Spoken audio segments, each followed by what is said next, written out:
The gleaming walls of Nova Station's security checkpoint reflected the harsh artificial lighting, creating an almost clinical atmosphere. Security Director Rylan Nash stood at his post, his dark uniform adorned with silver insignias that marked him as head of station security. His weathered features and calculating gray eyes spoke of decades of experience keeping Earth's busiest spaceport safe. The day had been routine until she arrived. The Centaurian moved with fluid grace that immediately caught his attention. Her iridescent scales shimmered beneath a formal diplomatic robe, and her luminous golden eyes held an intelligence that transcended species barriers. "Welcome to Nova Station. Please step through the scanner," Nash instructed, maintaining his professional demeanor. Standard protocol for all visitors, even diplomatic personnel. The alien nodded, her head crest rippling in what he recognized as acknowledgement. "Of course, Director. I am Ambassador Lyra Vex of the Centaurian Collective." As she stepped into the scanning chamber, every alarm in the system began blaring. Nash's hand instinctively moved to his sidearm. "Ambassador, please remain still.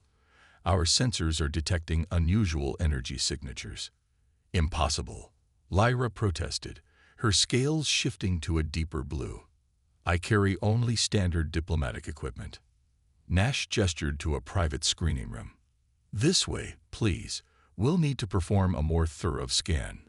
In the privacy of the screening room, Nash activated additional security protocols. The ambassador's scales had taken on an almost violet hue. "Stress coloration," he noted. "I apologize for the inconvenience, but I need you to deactivate any technology you're carrying." Lyra's head crest flattened. Embarrassment, perhaps. "Director Nash, what I carry is highly classified. Diplomatic protocols. Don't override station security," he finished firmly. "Ambassador, please." With evident reluctance, Lyra began deactivating various devices concealed within her robes. Nash's scanner continued to ping. "There's still something." "The bioresonance chamber," she said quietly. "It's integrated." Nash's eyes widened slightly. "Integrated? You mean?" Lyra's scales rippled with colors he'd never seen before. "My species requires certain atmospheric conditions. The chamber is part of me, Director. Removing it would be uncomfortable." Nash studied his readings more carefully. The energy signature wasn't weapons grade, but it was unlike anything in his database. Protocol demanded he deny entry until all unknown technologies could be verified. But something in her golden eyes made him hesitate. "The chamber, it's new technology." "Prototype," she admitted. "The first of its kind. We hope to present it at the upcoming Galactic Council as proof of our advancement." Nash lowered his scanner. "That's why it's not in our database. Why not declare it?" "Politics, Director. My people are proud. We wanted to make an impression. He should report this, should call in his superiors." Instead, he found himself asking, "The chamber, could it be modified to register properly on our systems?" Lyra's head crest lifted in surprise. "Yes, but it would require." "I have level 8 engineering clearance," Nash offered. "If you're willing to trust me with the specifications, we could avoid any diplomatic incidents." Their eyes met, and something unspoken passed between them. Trust, perhaps, or recognition of a kindred spirit who sometimes chose conscience over protocol. "Thank you, Director," Lyra said softly, her scales shifting to warm gold tones. Few humans would show such understanding. As they worked together to modify the chamber's signature, Nash found himself fascinated by her knowledge of quantum mechanics and the elegant way she explained complex concepts. She, in turn, seemed intrigued by his practical suggestions for improving the design. Hours later, when Lyra finally passed through the scanner without incident, Nash knew he'd made either the best or worst decision of his career. What he didn't know was that this encounter would soon draw them both into a conspiracy that threatened not just their careers, but the future of human-Centaurian relations itself. 2 weeks after their first encounter, Nash found himself reviewing security footage in his office when his systems detected an anomaly. A signal, encrypted but familiar, pulsing through Nova Station's communication grid. It matched the frequency of Lyra's bioresonance chamber. He traced it to the diplomatic quarter, but something was wrong. The signal pattern showed distress. Without thinking twice, Nash activated his security override and headed for her quarters. The door slid open at his approach. Inside, he found the apartment in disarray, datapads scattered across the floor. Lyra stood by the viewport, her scales a dangerous shade of red he'd never seen before. "Director," she acknowledged without turning. "I wondered who would respond first." "Your chamber's broadcasting distress signals across 3 sectors," Nash said, scanning the room. "Want to tell me why?" She turned then, her golden eyes dimmed with what he recognized as fear. "They found me. The prototype wasn't just for atmospheric regulation. It contains data, evidence of corruption within both our governments." Nash's training kicked in. He secured the door and activated privacy protocols. "Explain." "The Centaurian Collective has been experimenting with quantum manipulation technology, illegal modifications to living beings. The chamber wasn't just a technological advancement, it was proof of their violations. And now they know you have it," Nash concluded. "That's why you were so reluctant to have it scanned." A bitter laugh escaped her. "I thought I could trust our diplomatic channels. I was wrong. Someone in the Earth Embassy is compromised. They're working with the Collective." Nash's mind raced through implications. If she was right, this went beyond simple corruption. Illegal genetic manipulation could destabilize the entire Galactic Alliance. "Why tell me this?" he asked, though part of him already knew. Her scales shifted to a deep purple he'd come to recognize as sincerity.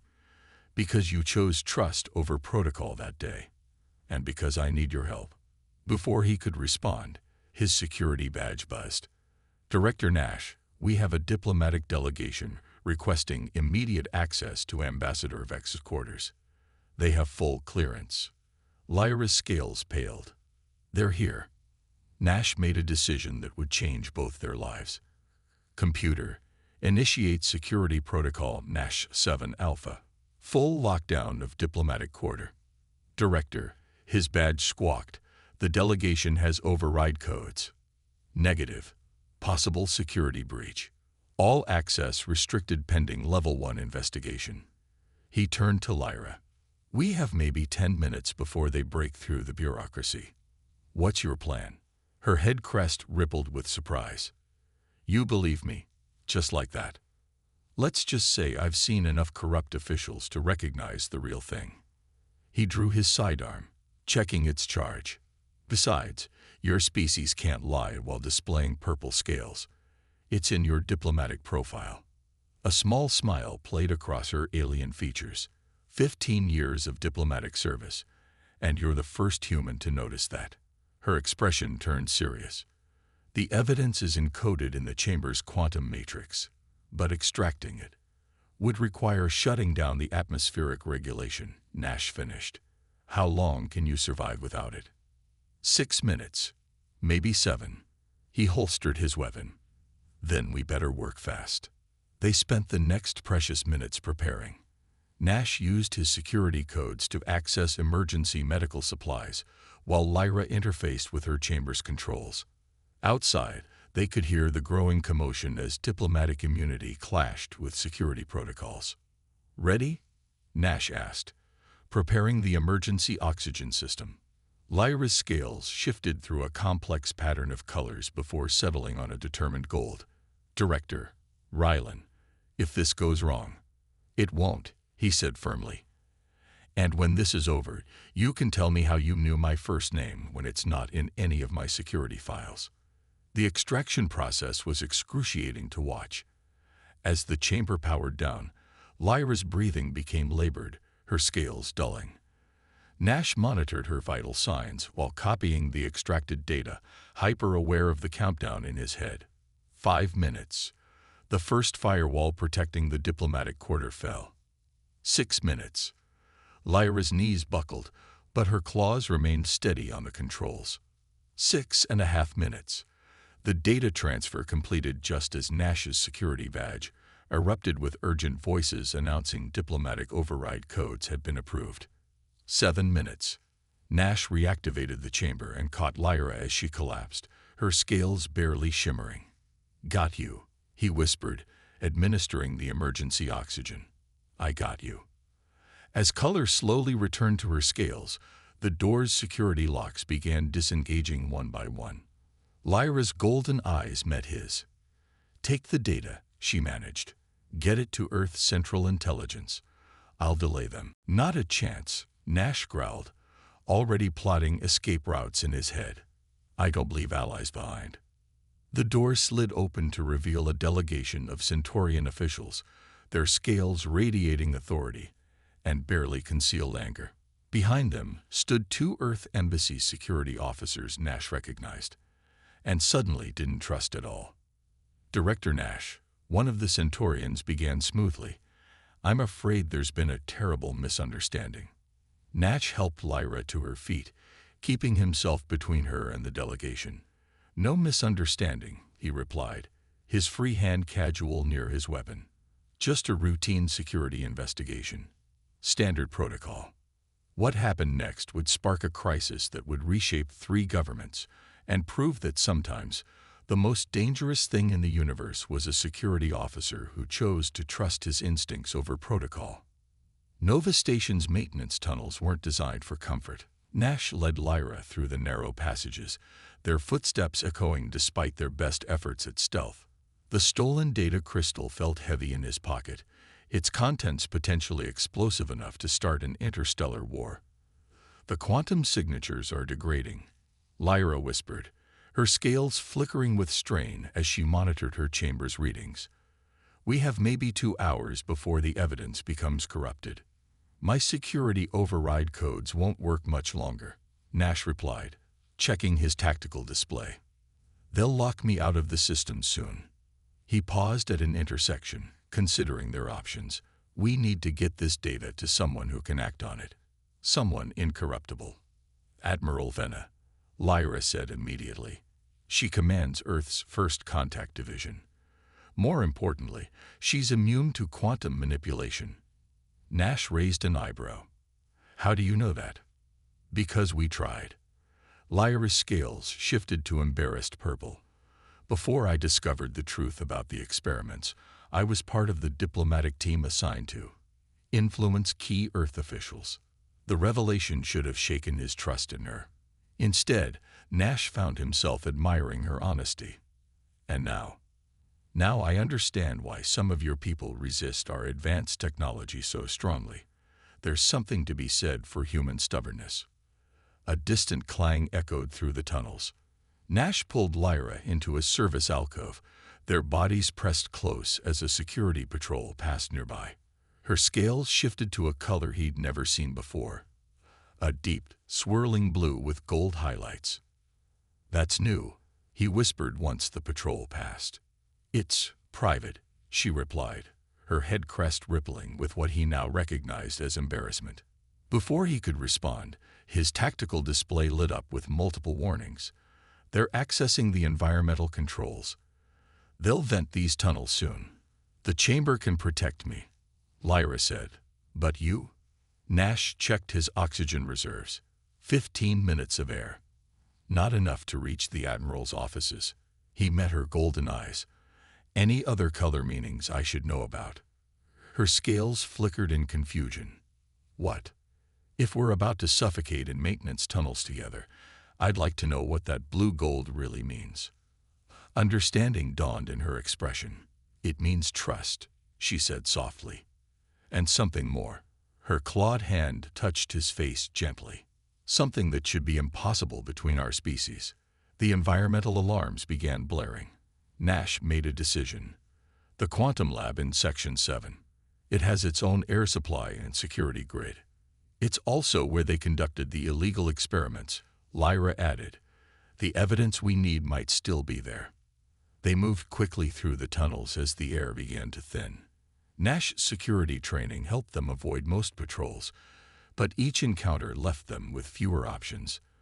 By the time they reached the quantum lab's entrance, Nash's lungs were burning. Lyra interfaced with the door controls while Nash kept watch. The security here, it's familiar, similar to my chamber's protocols. Can you crack it? Better. Her scales rippled with concentration.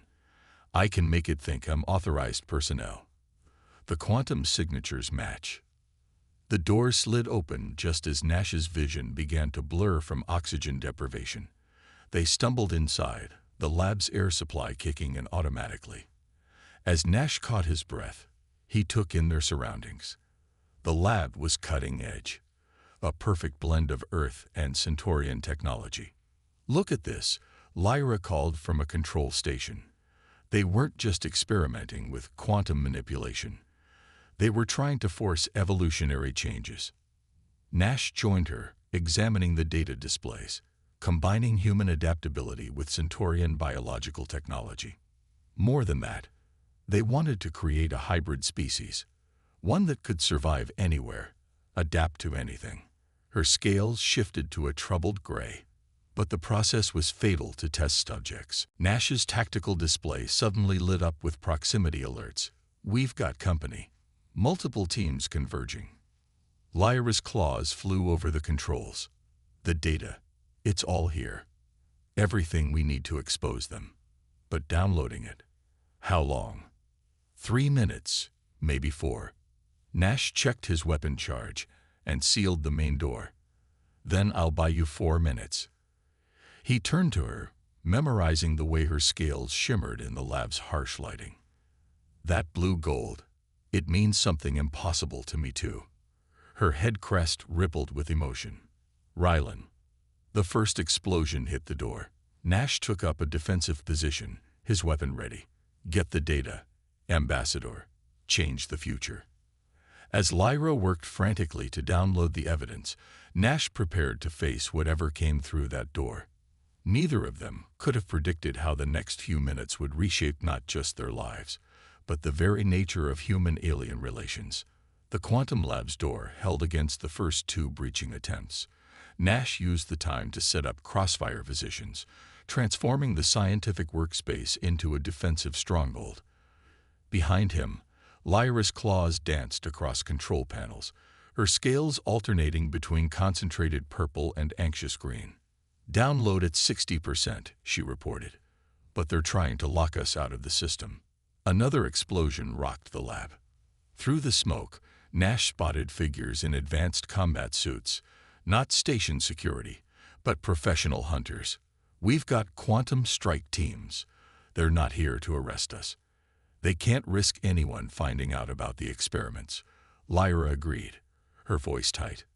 Rylan, if they breach the lab's containment, the quantum field could destabilize. He finished. I know. His tactical display showed more teams approaching from the maintenance shaft. How much longer? 2 minutes. Maybe less if. She stopped suddenly, scales flaring bright silver. No. No. No. No. What's wrong? They're initiating a core purge. They'll destroy the whole lab to keep the evidence hidden. Her claws flew faster over the controls. If that quantum core destabilizes, it'll take half the station with it. The door's integrity dropped to 30%. Nash made a quick decision. Upload what you have to my security implant. It's quantum shielded.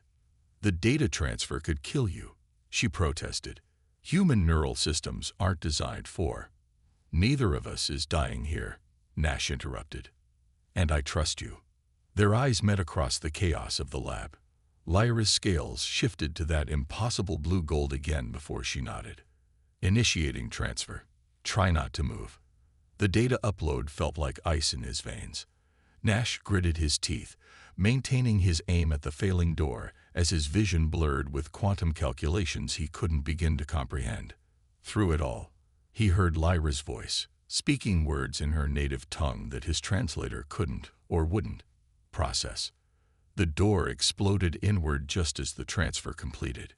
Nash's first shots took down 2 quantum strike operators, but more pushed through the breach.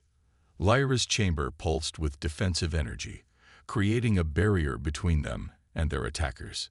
Core destabilization in 60 seconds, the lab's computer announced calmly. Options. Nash managed, his head still spinning from the data upload. Lyra's scales shifted to determined gold. The maintenance shaft. If we can reach the primary coolant system, we can contain the explosion. Nash nodded, immediately regretting the movement as quantum data scrolled across his vision. Lead the way.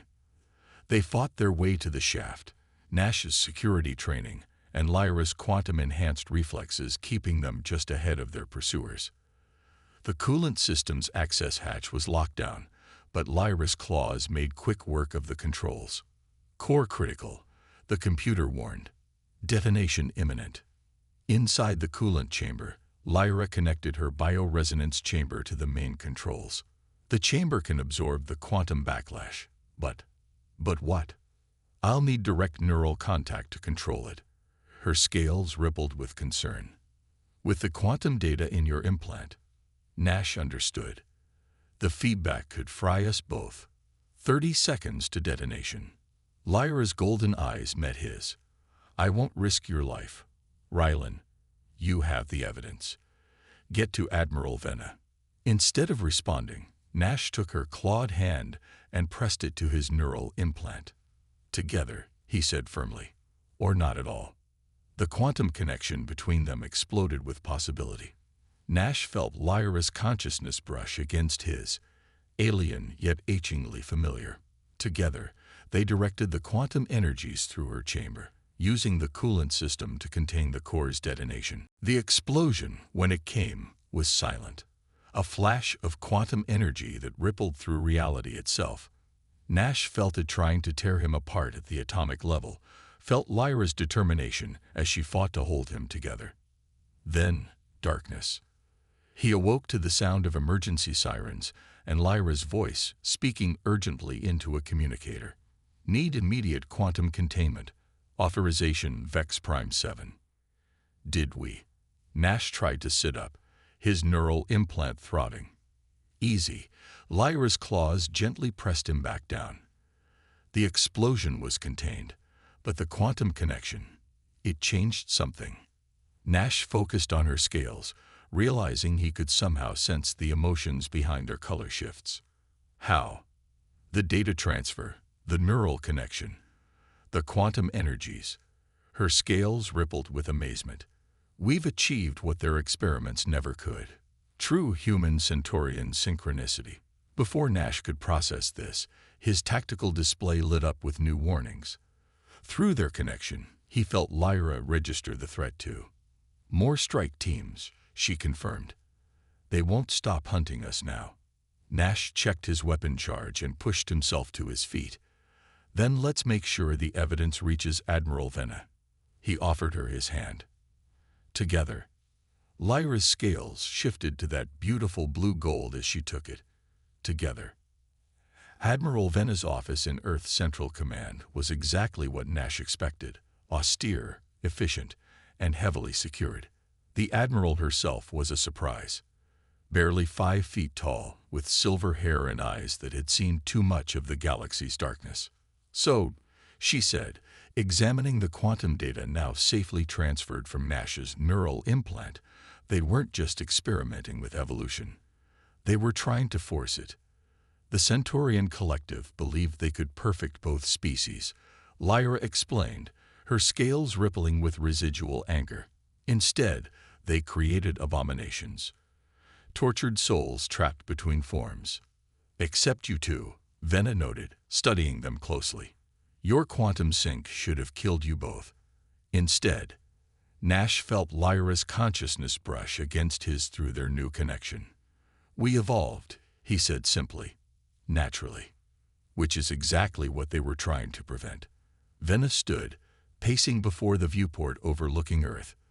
This evidence is enough to bring down 3 governments and start a war, unless we offer an alternative, Lyra finished, her scales shifting to thoughtful blue. A proof that natural human Centaurian evolution is possible. Nash understood immediately. Us, we're the prototype they were trying to create. Only we did it through trust instead of force.